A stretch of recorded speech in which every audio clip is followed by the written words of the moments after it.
अब मैं तुम्हें ही खाऊंगा।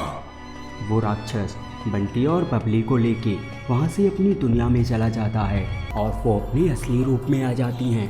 उनमें से एक मछली डायमंड मछली थी और एक गांव में बंटी और बबली अपने बूढ़े दादा के साथ रहते थे। उनके माता पिता की मृत्यु हो चुकी थी।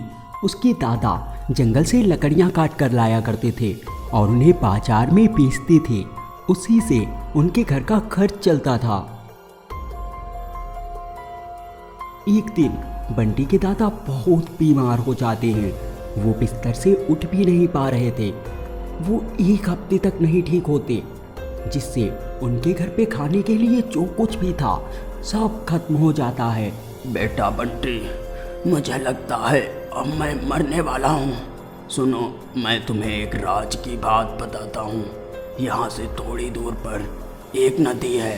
उस नदी में 3 जादुई मछलियाँ रहती हैं। वो मेरी दोस्त हैं। मेरे मरने के बाद तुम उनके पास जाना और उनसे मदद मांगना। अपना हाथ आगे करो बेटा। बंटी अपना हाथ आगे करता है। बंटी के दादा उसे एक जादुई मणि देते हैं। बेटा, अगर तुम कभी मुसीबत में फंसोगे तो ये मणि तुम्हारी रक्षा करेगी। इतना कहकर बंटी के दादाजी परलोक से धार जाते हैं। बंटी और बबली दोनों बहुत ज़्यादा दुखी होते हैं। तभी वहाँ पे गांव का जमींदार आता है। सुन बंटी, तेरे दादा ने मुझसे 1 लाख का कर्ज लिया था, जो कि अभी तक नहीं चुकाया।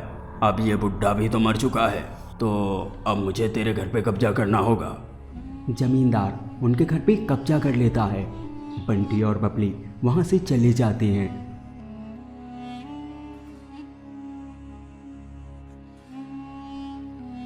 वो दोनों एक जंगल में पहुंचते हैं। वो नदी की तरफ जा रहे थे। तभी उन दोनों के सामने जादू होने लगता है और वहां पे एक बड़ा राक्षस प्रकट होता है। तुम दोनों अच्छे आए। मुझे भूख भी लगी है। अब मैं तुम्हें ही खाऊंगा। वो राक्षस बंटी और बबली को लेके वहां से अपनी दुनिया में चला जाता है। राक्षस अपनी दुनिया में पहुंचकर कहता है, अभी तो मेरा पेट भरा हुआ है। मैं इस खाने को बर्बाद नहीं करना चाहता। मैं इसे बाद में खाऊंगा। वो राक्षस बंटी और बबली को एक पिंजरे में कैद कर देता है और वहां से चला जाता है। बंटी को अपने दादा की दी हुई मणि की याद आती है। वो उसे बाहर निकालता है। वहाँ पे तेज प्रकाश होता है और वो दोनों वहाँ से गायब हो जाते हैं। वो वापस से उसी जंगल में पहुँच जाते हैं। वो नदी की तरफ चले जाते हैं। नदी के किनारे 3 मछलियाँ तड़प रही थी। अरे, ये मछलियाँ तो मर जाएंगी, मुझे इन्हें नदी में डालना होगा। बंटी उन मछलियों को नदी में पहुँचा देता है। मछलियाँ बड़ी हो जाती हैं और वो अपने असली रूप में आ जाती हैं। उनमें से एक मछली डायमंड मछली थी और एक पैसे वाली मछली थी और एक सोने की मछली थी। एक मछली कहती है, हम तीनों जादुई मछलियाँ हैं। तुमने हमारी मदद की है। बोलो, तुम्हें क्या चाहिए? तो बंटी अपनी पूरी कहानी बता देता है। मछली कहती है, तुम्हारे दादाजी हमारे दोस्त थे। मैं तुम्हारी मदद करूँगी। मछलियाँ वहाँ पे सोना और हीरे प्रकट करती हैं। बंटी और बबली बहुत ज़्यादा खुश होते हैं और वो दोनों अमीर हो जाते हैं। नदी में एक राक्षस भी रहता था। वो उन कछुओं का शिकार किया करता था और उसे मार देता है। दूसरा कछुआ वहाँ से भाग, जिससे वो राक्षस वहीं पे गिरकर मर जाता है। एक छोटा सा गांव हुआ करता था। उस गांव के पास एक नदी थी। उस नदी की गहराई में बड़े बड़े कछुए रहा करते थे। उसी नदी में एक राक्षस भी रहता था। वो उन कछुओं का शिकार किया करता था। एक दिन जब 2 कछुए आपस में बात कर रहे थे, भाई, हमारी जिंदगी के तो कई 12 बज रखे हैं। कब वो राक्षस हमें खा जाए कुछ कहा नहीं जा सकता। हाँ भाई, बात तो तुम्हारी ठीक है। अब हम कमजोर कछुए उस राक्षस का क्या बिगाड़ पाएंगे। वो बातें कर ही रहे थे तभी वहाँ पे वो राक्षस आ जाता है। क्या रे, क्या घुसर पुसर चल रही है? आज मेरी भूख मिटाने के लिए तुम दोनों का नंबर है, तो बताओ किसे खाऊं मैं पहले? दोनों कछुए वहाँ से भागने लगते हैं। वो राक्षस उनका पीछा करने लगता है। रुक जाओ कछुओं, कहाँ भाग रहे हो?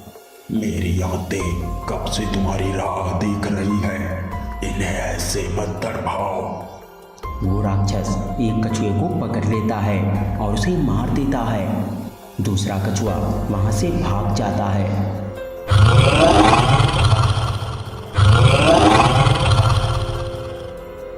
वो कछुआ अपने बाकी के साथियों के पास जाता है। भाइयों, उस राक्षस ने हमारे एक भाई को खा लिया। अब हमारी यही किस्मत है, हम कर ही क्या सकते हैं। हम कर सकते हैं, ये राक्षस हम सब पर एक श्राप है। इससे छुटकारा पाने के लिए हमें नदी के ऊपर जो गांव है वहां जाना होगा। उस गांव में एक बालक ने जन्म लिया है, उसके पास अद्भुत शक्तियाँ हैं। वो ही हमें सांप से मुक्ति दिला सकता है। अब गांव में जाएगा कौन? मैं जाऊंगा, तुम लोग बस नीचे से मुझे सहारा देना, मैं नदी के ऊपर पहुंच जाऊंगा। सभी कछुए नदी के ऊपर जाने की योजना बनाते हैं। सब कछुए उसे नीचे से ऊपर की ओर धक्का देने लगते हैं। वो कछुए नदी के ऊपर चले जाते हैं। अच्छा, तो मैं चलता हूँ, जल्द ही वापस आऊँगा।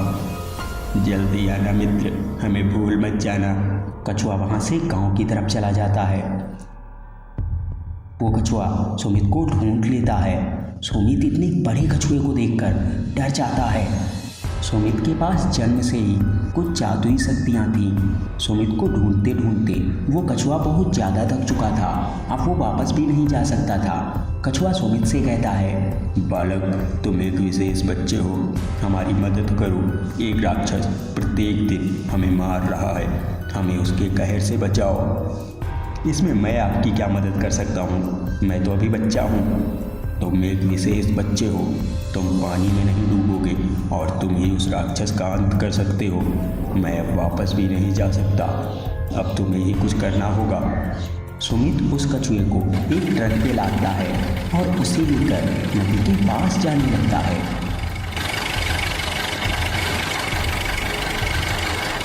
नदी के पास पहुंचकर वो कछुए को नदी में उतार देता है और उसी कछुए के साथ नदी के अंदर चला जाता है।